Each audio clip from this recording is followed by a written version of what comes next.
ഇതിന്റെ ഏറ്റവും unique point എന്ന് പറയുന്നത് അൺപ്രഡിക്റ്റബിലിറ്റി ഇൻ സ്റ്റോറി ടെല്ലിംഗ് ആണ്.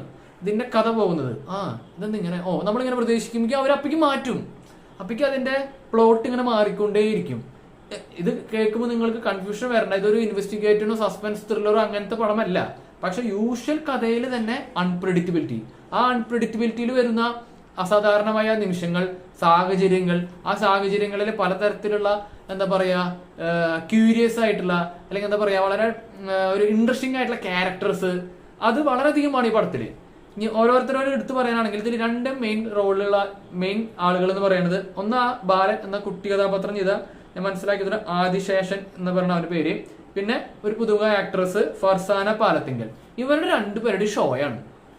ആക്ടിങ് എന്ന രീതിയിൽ ഫർസാനയ്ക്കും ബാലതാരം എന്ന രീതിയിൽ ഈ പറയുന്ന അദീഷനും ചിലപ്പോൾ അവാർഡുകൾ വരെ കിട്ടാം. അമ്മാതിരി പെർഫോമൻസ് ആണ് അവർ കാഴ്ചവെച്ചേക്കുന്നത്.